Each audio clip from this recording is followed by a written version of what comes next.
Hi, and welcome to CT Brandon Online. My name is Charles. I'm one of the pastors here, and we are so glad that you chose to spend part of your day with us. Hey, if you're new here, we would love to connect with you and get to know you.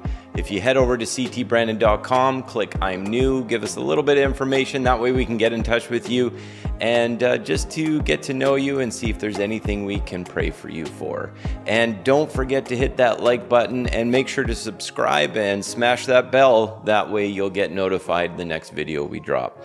Well, in a moment, we've got Pastor Michael, our lead pastor, has got a great message for us, and then I'll be back right at the end with some announcements we think you might want to know about. Hey, so it is summer. It is beautiful outside. I'm right now at Manhattan Beach Camp. We've been out here for 2 weeks doing some relaxation, some spiritual refreshing, and even some ministry. And I can't say enough good about the camp, and I highly recommend anybody coming out here. Yeah, I think one of my favorite things about summer and making new friends and going to places like Manhattan is the ability to make new friends. And there's been a few rainy nights. And so when you have a rainy night and you have new friends, what are you going to do? You're going to play games. And so there's this one game that we've been playing, and it's called Exploding Kittens. And here's the premise. You have these cards, and you have to play these cards. And at the end of your playing a card, you also have to pick up a card. Now, the idea is you don't want the exploding kitten card. Now, if you get the exploding kitten card, you have to either defuse it or you're done. But here's my favorite card in the whole deck. You can nope almost anything. There's a card, and it literally says nope on it. And so I play this card, and you can nope someone trying to make you pick up other cards. You can nope someone trying to make your turns go away, and it's absolutely amazing. But my question this morning, as we're about to look at a piece of scripture, is, have you ever noped somebody? Someone asks you to do something, and you just decide, nope. Maybe it's something they're trying to share with you, and you're like, nope. A couple days ago, someone was trying to share information with me about a place I used to work, and I had to say, nope. I'm not interested in your gossip. I'm just gonna have to give you a solid nope. But what about the good things? What about if someone's trying to do something really good for you, and you want to tell everyone around you about how amazing it was, and they're like, I'd appreciate it if you didn't tell anybody about this. Have you ever slammed down a hard nope? I'm going to tell everybody about this. Let's take a look at the book of Mark, chapter 7, verse 31, and see what it says about Jesus and a time that he himself was noped. Jesus left Tyre and went up to Sidon before going back to the Sea of Galilee in the region of the 10 towns. So it's the Decapolis. A deaf man with a speech impediment was brought to him, and the people begged Jesus to lay his hands on the man to heal him. Jesus led him away from the crowd so they could be alone. He put his fingers into the man's ears. Then, spitting on his own fingers, he touched the man's tongue. Looking up to heaven, he sighed and said, Ephphatha, which means, be opened. Instantly, the man could hear perfectly. His tongue was freed so he could speak plainly. Jesus told the crowd not to tell anyone, but the more he told them not to, the more they spread the news. They were completely amazed and said again and again, everything he does is wonderful. Even he makes the deaf to hear and gives speech to those who can't speak. I've got a couple of thoughts. I'm going to unpack this way more at our morning service, but I have a couple of thoughts for our online congregation. And I want to kind of give you guys a bit of a challenge, maybe even. Now, there's a few things about this scripture that are unique. The first one is that in our Markian readings, this story does not appear in Matthew, and it doesn't appear in Luke. Those are the synoptics, along with Mark. It doesn't appear. This is a one-off scripture, a one-off story that's not replicated somewhere else in another gospel. The second thing that makes it a little bit unique is kind of takes us back to our understanding that this is second-hand information. Now, we know that Mark was not a first-hand account of Jesus. He was a second-hand account. He was following along with Peter and Peter's writings and Peter's stories, the stuff that would have been taught to him as a disciple. So as a second-hand teaching, we kind of have a bit of a problem geographically. The problem geographically is that Tyre, Sidon, and the Decapolis, and then even Galilee as a sea, they don't work along the lines of the progression that we see here geographically. So we have these two things that make it unique. Now, there's something that makes it not unique. And that is the continuation of Jesus' secretive motif that he brings up over and over again. When he says, hey, don't tell anybody about this. I'm going to do this, but how about you just keep it quiet? There's this secretive motif that happens. Now, we learned a couple of weeks ago, oh gosh, I think it's probably 4 or 5 weeks ago, about when Jesus did something and all of a sudden he's like, hey, it's not the right time. So how about you guys don't tell anybody about this? All of a sudden he's doing it again. One option that's been proposed is that unless you knew that Jesus was God, it wouldn't make sense. So why waste the energy? Why waste the time? That's an option. Another thing would be think about it from this perspective. Think about it from this perspective.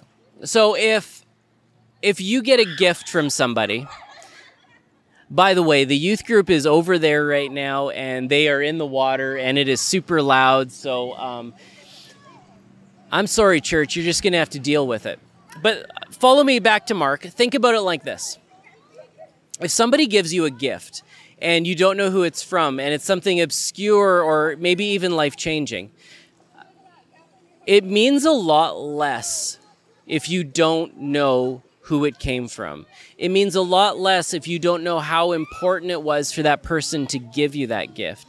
So for someone to be getting a gift from Jesus and thinking of it, well, he's just a prophet, he's just a teacher, he's just another guy coming along who can do miracles, that's way less important than if it was Jesus, the Creator, the Son of God. Now, I want to give you kind of one point today, and we're going to leave it there. The one point is this. I want you to pay attention to the fact that Jesus shuns self-promotion. Jesus shuns self-promotion. That is tough. That is tough for us. How often do we conversationally let slide certain pieces of information? And from my experience, it's always been kind of twofold. You're either trying to impress people or you're trying to intimidate people. And so the question you have to often remind yourself of as a speaker, but you often have to remind yourself of as a recipient is, why am I saying this, or why is this person telling me this? Why are they trying to slip this information in there? Maybe it's just they're trying to prove to you that they're the type of person that you want to be your friend. Now, as much as we as people, Christ followers, or just good people in general, I think it's important that we get into a place where we learn to fast our reputations, to be able to put what we want on the sideline. And there's energy that comes with that, right?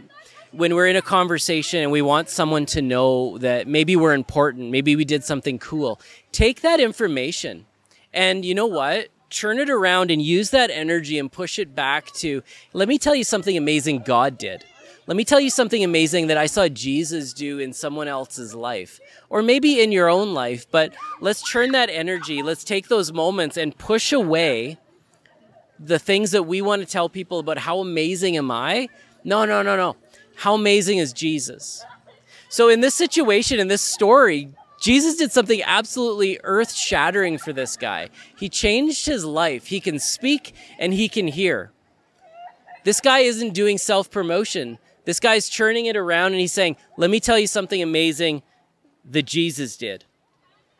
This guy got brand new ears. He got the ability to speak. When Jesus breaks into our lives, I think we have the right, we have the responsibility to say, I'm sorry, but Jesus is too amazing to keep this quiet. He healed me. He set me free. I'm no longer in bondage to situations that I've been dealing with my entire life.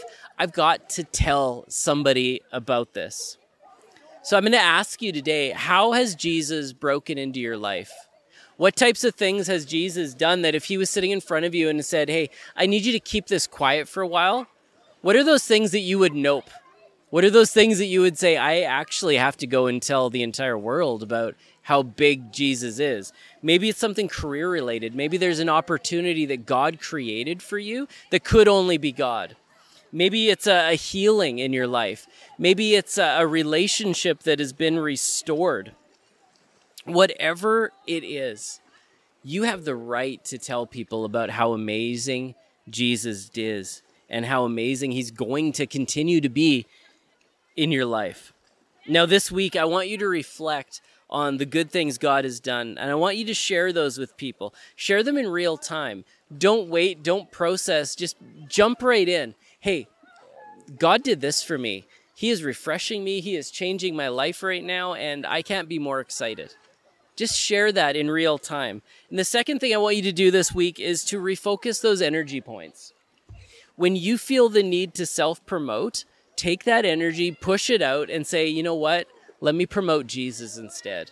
Let me turn this back around and talk about how good God is. Talk about how good my relationships with my Christian friends are, how amazing my church is, how great worship was last week. Just take it, turn it around, and share some hope with the people around you. You know what? We've got an amazing week ahead of us. It's amazing because it hasn't been written yet. That piece of history hasn't been written. So turn it around, walk into this week, and let's share with people how amazing God is. Thank you so much for that great message, Pastor Michael. We hope that it encouraged you. We hope it challenged you a little bit as well, and hopefully it made your day better. Well, we've got a few things coming up here. The first I want to talk about is barbecue and baseball. So if you're in the area, in the Westman area, we would love for you to join us for a free barbecue, and we're going to play some baseball and just hang out. So that's coming up on August 7th in the evening. So make sure to check our website for more details.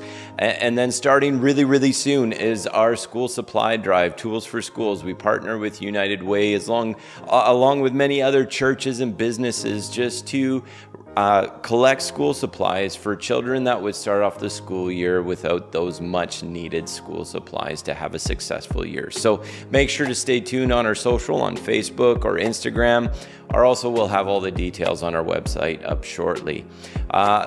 If you came here prepared to give, I just want to let you know of a few ways you can do that. You can either do text to give, or you can go to our website, ctbrandon.com, and click on the Giving tab. I want to say thank you so much for your continued faithfulness, your generosity, and your tithes and your offerings to help support what we're doing here, not only just in Brandon, but in Westman and all over the world through the different missionaries that we support and the different programs that we put on here and events and things to reach out in our community.